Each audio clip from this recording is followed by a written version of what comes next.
கடைக்குள்ள ஒரு நிமிஷம் பாண்டியன் குடும்பத்தோட மரியாதை ஃபுல்லாக வந்து குழஞ்சு போயிடுது. கடையில் வச்சு அப்பாவுக்கு நேர்ந்த அவமானம், மயில் செஞ்ச காரியம், சரவணனோட பதிலடி இப்படி தான் வந்து போயிட்டு இருக்கு. மீனா வீட்டில் இல்லாமல் கோமதி ராஜ் 2 பேருமே வந்து சோகத்தில் இருக்காங்க. அந்த சமயத்தில் தான் மீனா அங்கே வந்து ஃபேமிலியில் இருக்கிறவங்களுக்கு இன்ப அதிர்ச்சி வந்து கொடுக்குறாங்க. இதுக்கடையில் எங்கிட்ட சொல்லாமல் மீனா வந்து பாண்டியன் வீட்டுக்கு போனனால செந்தில் வந்து அப்செட் ஆயிடுறான். கடையில் வச்சு மயிலும் அவன் அப்பா செய்கிற அட்ராசிட்டிக்கு வந்து சரவணன் வந்து செம்மையாக வந்து பதிலடி வந்து கொடுக்குறான். மயிலோட அப்பா பேசின ஒரு வார்த்தைனால சரவணனே அந்த நிமிஷத்தில் வந்து பதிலடி வந்து கொடுக்குறான். அவமானம், கோபம், பாசம் எல்லாமே ஒரு நாளில் வந்து கலந்த இந்த எபிசோடு பார்க்குறவங்களுக்கு கலக்கம் தான் வரப்போகுது. ஒரு அப்பா வந்து மகன் முன்னாடி வந்து அவமானப்படுறாரு. ஒரு மருமகன் அந்த மரியாதை வந்து காப்பாத்துறானா இல்லையா அப்படின்றது தான் தெரியல. இன்னைக்கு எபிசோடு பார்த்தீங்கன்னா நம்ம மனசு வந்து நெருடுற உணர்ச்சிகளோட வந்து குலுங்க போகுது. வாங்க என்னெல்லாம் நடந்துச்சு அப்படின்றத நம்ம டீட்டெயில்டாக பார்க்கலாம்.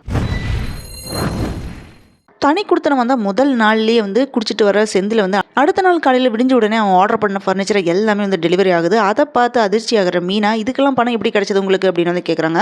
உடனே செந்தில் என்ன சொல்கிறேன்னா, பாண்டியன் கொடுத்த 10 லட்சத்திலிருந்து 40,000 பணம் கொடுத்து தான் வந்து ஃபர்னிச்சர் எல்லாமே வாங்கியிருக்கேன் அப்படின்னு வந்து சொல்கிறான். இதை கேட்ட வந்து செம்மையாக வந்து ஷாக் ஆகிறாங்க மீனா. இங்கே சாப்பாடே இல்லை, அதுக்குள்ளே உங்களுக்கு டைனிங் டேபிள் எல்லாமே தேவைப்படுதா? 40,000 செலவு பண்ணி ஃபர்னிச்சர் வாங்கியிருக்கீங்களே அப்படின்னு வாக்குவாதம் பண்ணிட்டு இருக்காங்க. மீனா மனசுக்குள்ள என்ன நினைக்கிறான்னு பார்த்தீங்கன்னா, நேற்று குடிச்சு வந்ததை பார்த்து எனக்கு வந்து அந்த மனசு தாங்கலையே, இதெல்லாம் நம்ம வீட்டில் நடந்திருக்கணுமா? பாண்டிய மாமா வந்து எப்படி இருந்திருப்பாரு இப்படின்னு நினைச்சு பார்த்தனால மீனாக்கு வந்து கண் கலங்குது.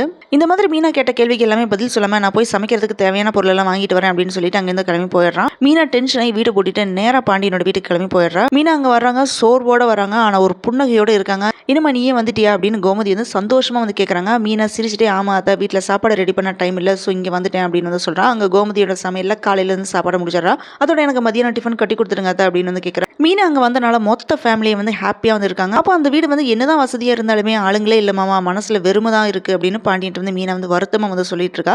பாண்டியன் அவளை பார்த்த உடனே இந்த வீட்டுக்கே உயிரே நீதாண்டா மீனா அப்படின்னு சொல்லி ஆசையை வந்து பார்க்குறாரு. அப்போ மீனா வந்து மனசுக்குள்ளே என்ன சொல்லிக்கிறான்னு பார்த்தீங்கன்னா, இந்த வீட்டில் இருக்கிற சிரிப்பு தான் எனக்கு வந்து புது மூச்சே அப்படின்னு மனசுக்குள்ள வந்து நினச்சிக்கிறேன். ஆனால் நான் சொன்ன மாதிரி ஒரு மாதத்தில் நீங்கள் வந்துருவோம் அப்படின்னு வந்து மீனா வந்து சொல்கிறா. அந்த வார்த்தையில் தான் மீனோட ஆழ்ந்த ஆசை வந்து நல்லாவே வந்து தெரியுது. அதுக்கப்புறம் ராஜி கூட ஆஃபீஸ் வந்து கிளம்பி போயிடுறா. அப்போ வந்து அவள் பேசிகிட்டே வர்றா. மீனா வந்து எதையோ யோசிச்சுட்டே வந்திருக்காங்க. அப்போ ராஜி என்னக்கா அப்படின்னு விசாரிக்கிறா.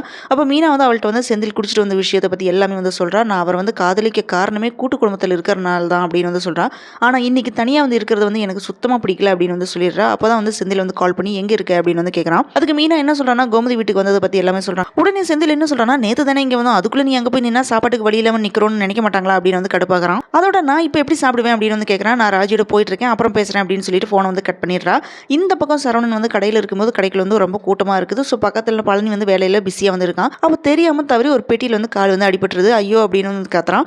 அவன் வந்து அந்த வழியோட வந்து உட்காந்துருக்கான். பழனிக்கு காலில் வந்து அடிபட்ட உடனே அவனை வந்து சேர்ல உட்கார வச்சு ரெஸ்ட் எடுங்க, நானே பார்த்துக்கிறேன் அப்படின்னு வந்து சொல்கிறான். அவன் அப்படி சொன்ன நிலையில தான் மயிலும் அவரோட அப்பாவும் அங்கே வராங்க. பழனியை பார்த்துட்டு சின்ன அடிதானே அப்படின்னு சர்வசாதாரணமாக வந்து சொல்கிறாரு மயிலோட அப்பா.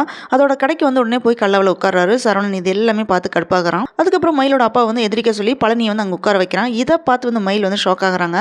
ஸோ அவள் ஒரு செகண்ட் யோசிச்சுட்டு கொஞ்ச நேரம் கழிச்சு உடனே மாமா எனக்கு கால் வலிக்குது, நான் உட்காந்துக்குவா அப்படின்னு வேணும்னே வந்து மயில் கேட்குறா. பழனியை வந்து எரிச்சிடறான். அவன்கிட்ட என்ன சொல்கிறான், நீ வீட்டில் போய் ரெஸ்ட் எடு மாமா அப்படின்னு வந்து சரவணன் வந்து சொல்கிறான். உடனே மயிலோட அப்பா கடையில் யார் வேலை பார்க்குறது அப்படின்னு வந்து கேட்குறாரு. அதுக்கு சரவணன் என்ன சொல்கிறான்னா, அதெல்லாம் நானே பார்த்துக்கிறேன் அப்படின்னு சொல்லி பழனி வந்து வீட்டுக்கு அனுப்பி வச்சிடறான். இதை பார்த்தா மயிலுக்கும் சரி அவளோட அப்பாவுக்கும் சரி செம்ம அப்செட் ஆகுறாங்க. அவமானம் ஃபுல் அண்ட் ஃபுல்லாக முகத்தில் வந்து நல்லாவே தெரியுது. மயில் வந்து அந்த காட்சியை பார்த்த உடனே கண் கலங்குறா. ஆனால் எதுவுமே வந்து சொல்ல முடியல. சரவணன் மனசுக்குள்ள என்ன நினைச்சுக்கிறான்னா, இது பழனிக்காக இல்லடா, இது பாண்டியன் ஃபேமிலியோட மரியாதைக்காக அப்படின்னு வந்து நினைச்சுக்கிறான். மயில் வந்து அவரோட ரூம்ல வந்து உட்காந்துருக்கா. அப்போ வந்து அவளோட அப்பாவோட ஃபேஸ் வந்து அவ கண்ணுக்குள்ள வந்து நிற்குது. அப்பா வந்து அவமானப்படுத்திட்டாங்க. ஆனால் சரவணனும் வந்து தப்பா சொல்லல. அவளோட மனசு பார்த்தீங்கன்னா 2 பக்கம் கிளிக்கிற மாதிரி வந்து இருக்குது. அந்த நேரம் பார்த்து மொபைல் வந்து ரிங் ஆகுது. சரவணன் தான் வந்து கால் பண்ணியிருக்கான். அந்த நைட்டில் பாண்டியனோட வீட்டில் வந்து ஒரு சவுண்ட் ஒன்று கேட்குது. அது என்னன்னு பார்த்தீங்கன்னா, நாளைக்கு கடைக்குள்ள நம்ம குடும்பத்தில் பெரிய மாற்றம் வந்து வரப்போகுது அப்படின்னு வந்து சொல்கிற மாதிரி ஒரு வாய்ஸ் ஒன்று வருது. சரவணனோட கண்ணுலையும் ஒரு உறுதி ஒன்று தெரியுது. மயிலோட கண்ணில் வந்து பயம், மீனாவோட கண்ணில் வந்து கவலை, என்ன நடக்க போகுதோ, ஒரு அவமானம் எல்லாத்தையுமே வந்து மாற்றிடும். மயில வந்து அவள் அப்பா வந்து காப்பாற்றுவாளா, இல்லை சரவணனோட நியாயம் தான் அங்கே வெல்லுமா, இதுக்கப்புறம் என்னென்ன நடக்க போகுதோ அந்த சம்பவங்கள் எல்லாமே நாளைக்கு எபிசோடில் நம்ம பார்த்து தெரிஞ்சுக்கலாம். இதுதான் இன்னைக்கு பாண்டியன் ஸ்டோர்ஸில் நடந்த குடும்ப பாசம், மரியாதை, கோபம், காதல் எல்லாமே ஒரு கட்சியில் வந்து கலந்துருச்சு. நாளைக்கு எபிசோடு இன்னும் அதிர்ச்சியான திருப்பத்தோட தான் வந்து வரப்போகுது. இந்த வீடியோ பிடிச்சதுனால லைக் பண்ணுங்க, கமெண்ட்ல உங்க அபிப்பிராயத்தை வந்து சொல்லுங்க, ஷேர் பண்ணி சப்போர்ட் பண்ணுங்க.